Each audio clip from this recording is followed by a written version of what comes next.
Do you know what to do when a fire truck is approaching on the road? We go for a ride along with the fire station and find out for ourselves. Plus, how and when does the National Guard in our state deploy itself? And the head of Arizona's National Guard compares that to the recent responses in California. And we take another look at TSMC Arizona. It's all that and more this evening on Broomhead.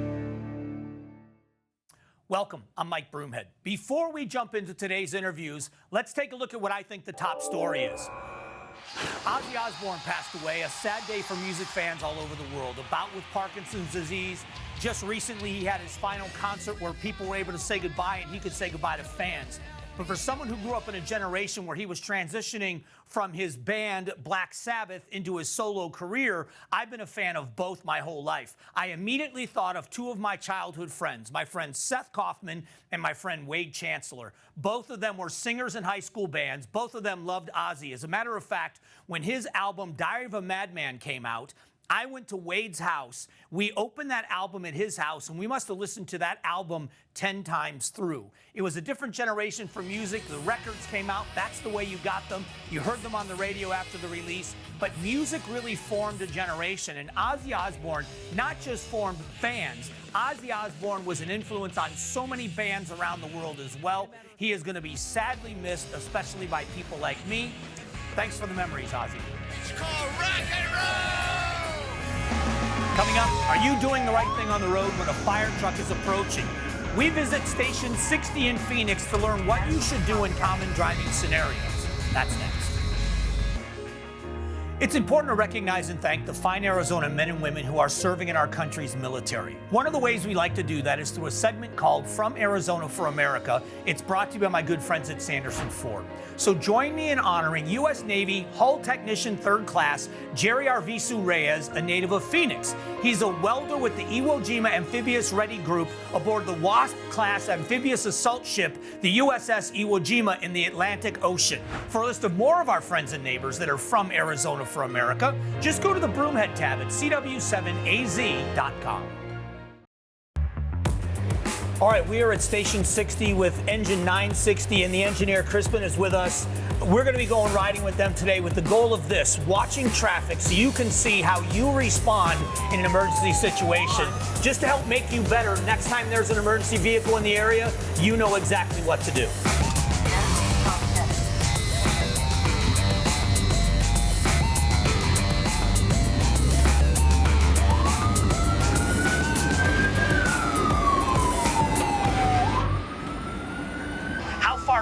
Looking at these vehicles to see how they're going to respond to you?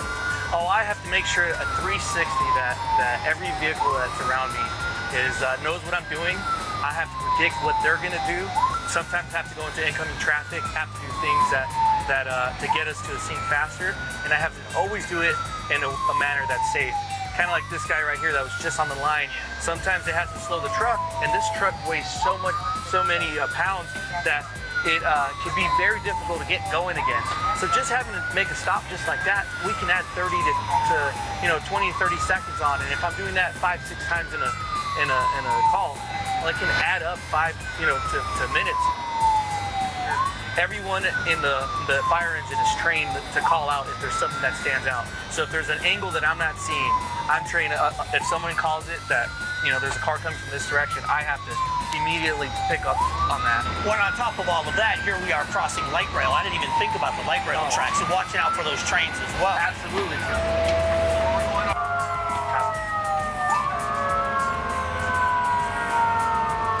See, it's amazing that these cars aren't stopping. Right.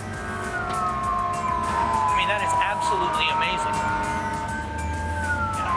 So these people are doing the right thing on the left here. They're stopping where they should in the lanes of travel. That's a good way to stop there. Don't block the roadways. Absolutely. Okay.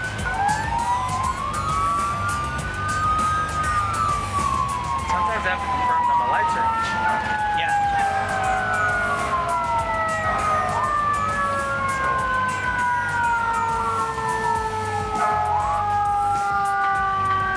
There's an example of someone there that moved to the left instead of moving to the right, thinking they were doing the right thing. Right.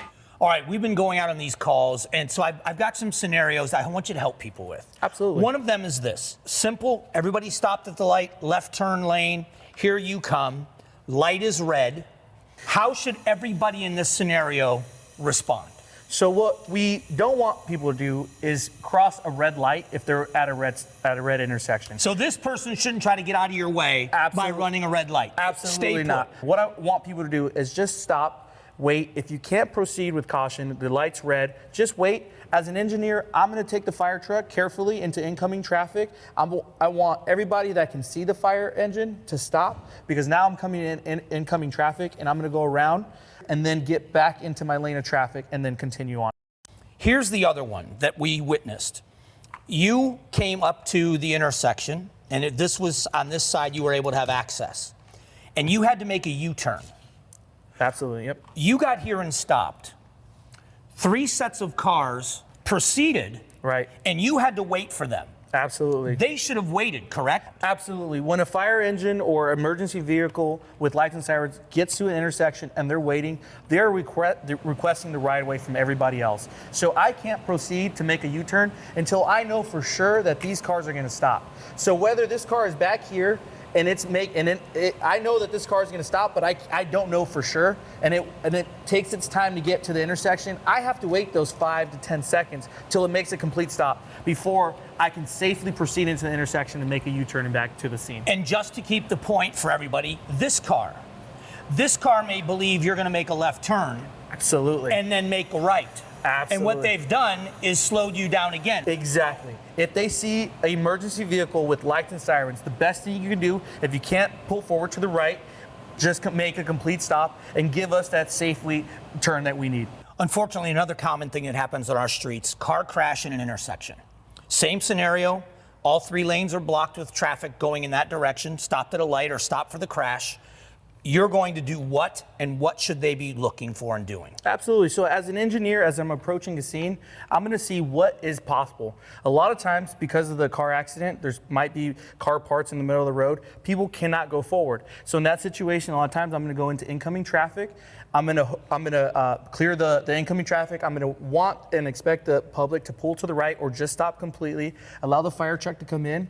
And a lot of times I have to protect the scene. So that really means like cutting a car off. Well, what I'm trying to do is just protect the people that are involved in this accident, and then our members who are going to get off the fire engine. What should they be doing? Absolutely. So what we want is the other vehicles that are not involved in the accident, if they can proceed and make a right turn and leave the situation, if they're not part of the scene, leave. That's what we want. By going straight and not leaving the scene like what we're asking, that can cause another accident that we want to avoid.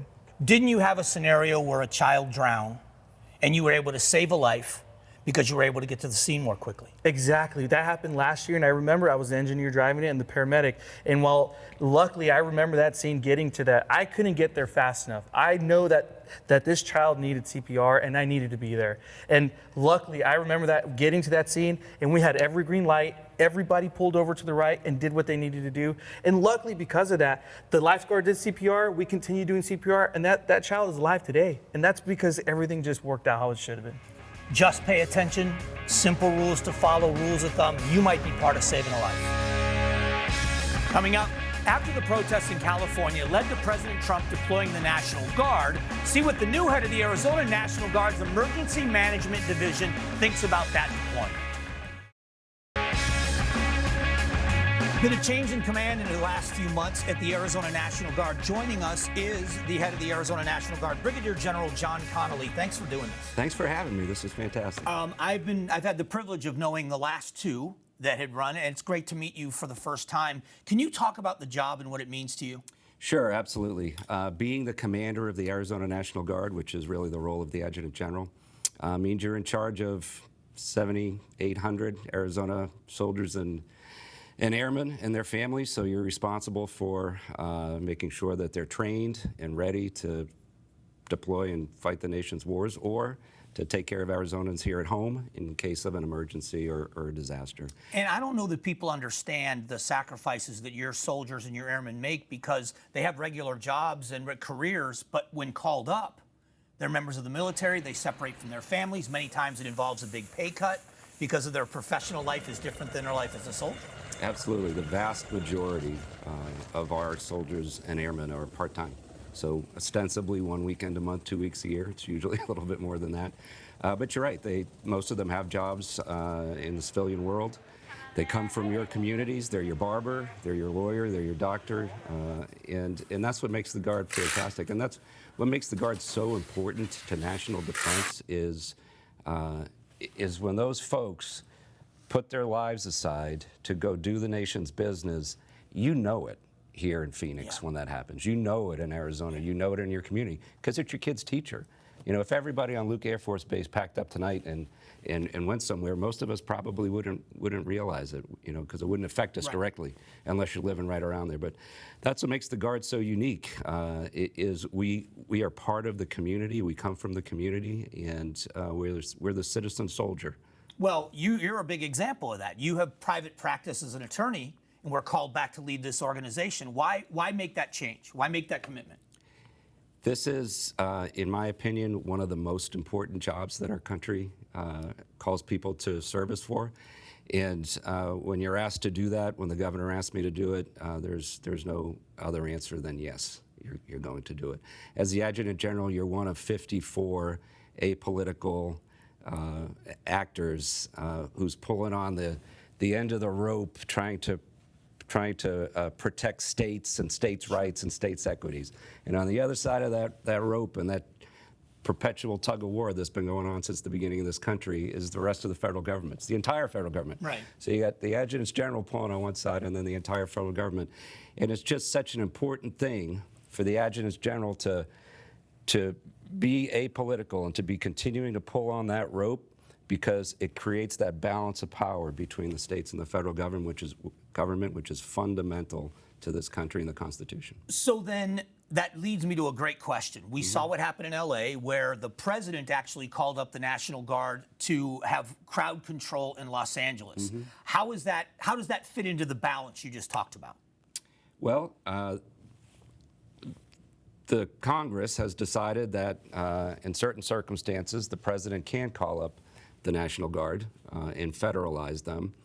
And when we are at rest, as we like to call it, we are under the command and control of the governor. She's my commander-in-chief right now. If the president were to call me up, I would be under the command and control of the president. And the Constitution sets it out that way. It's worked since the beginning of this country. So it does maintain the balance of power. The president, with the power granted to him through the Constitution or Congress, can call us up. We go, we do our duty for the federal government. Once that duty is over, we return back to the state, and we're under the command and control of the governor. Does it put the Adjutant General in California in a precarious position, because now that was made overtly political in the news and the media? Does that put them in a difficult spot? I don't think so. I think the Adjutant General in any state understands their position. They are a state actor while they're under the command and control of the governor. But when the president flips the switch, those troops that the president federalizes, whether they're going to go do some mission on the streets of California, or they're going to go to Iraq or Afghanistan or Djibouti or wherever they're going to go, the Constitution and the laws of the United States give the president the ability to do that. So, we as Adjutants General, when the president flips that switch and federalizes us or our folks, we don't really get a swing into that. General, it's a pleasure to meet you. I hope we get to have more conversations, but it's been a pleasure. Great, Thank you so much. We'll be back. Coming up, we meet more members of the workforce at TSMC Arizona. This time, we talk with people working to keep the plant's facilities online. Next on Broomhead. Here's a look at some upcoming events that should be on your radar. First up, the debut of Arizona Chefs Week, happening Friday, August 1st to Sunday, August 10th at restaurants around the valley. Taste custom dishes and menu offerings from local chefs. You can find more information at azrestaurant.org.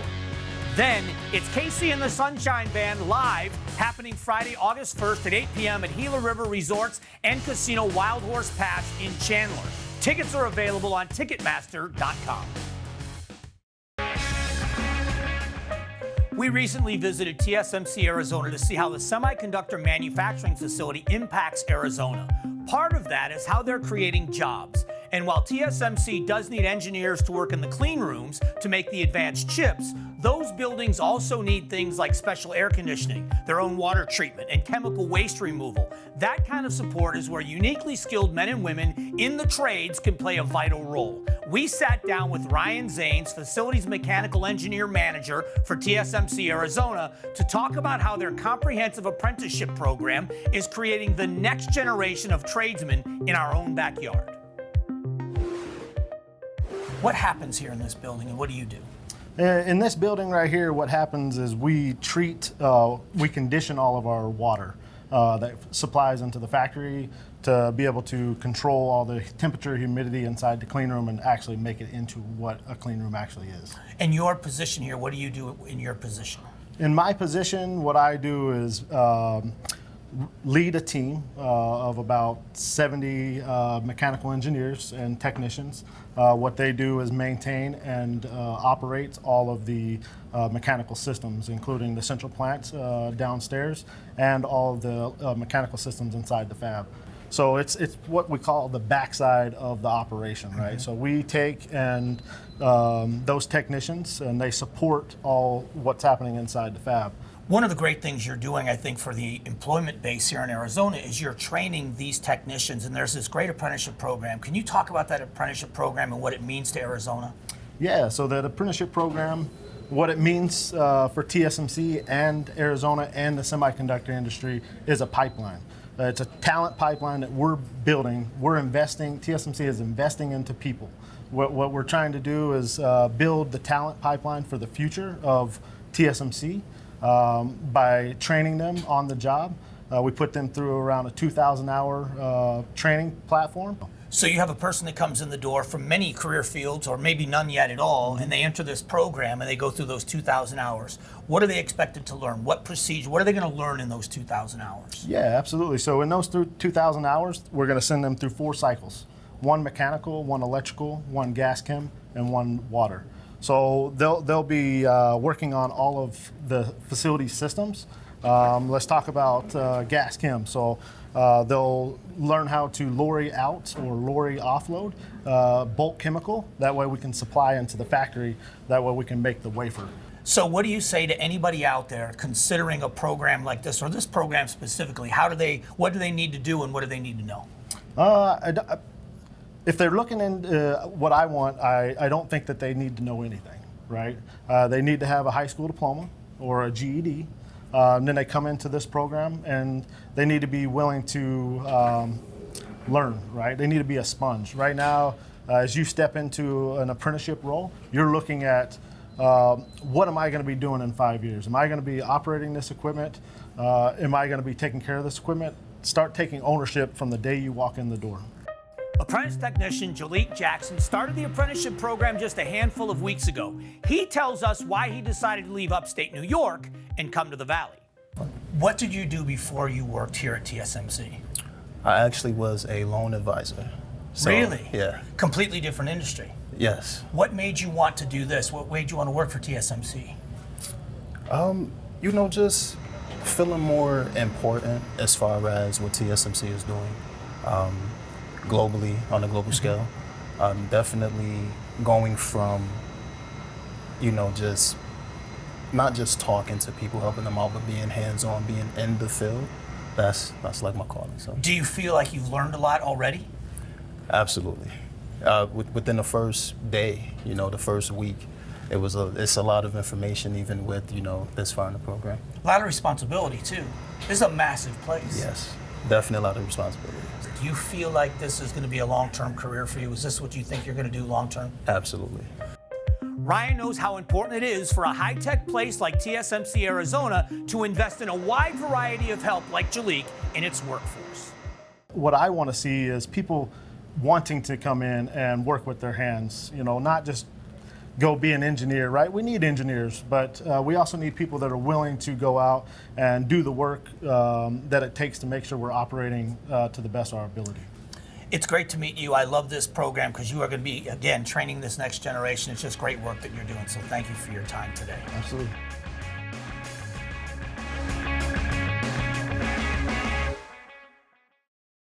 Every Sunday here on Broomhead, we ask a new poll question. This week's question is, do you routinely see drivers fail to yield for fire trucks on the road? All you have to do is head over to cw7az.com/Broomhead to respond to the poll question. Thank you for joining us this week. We'll see you next Sunday on Broomhead.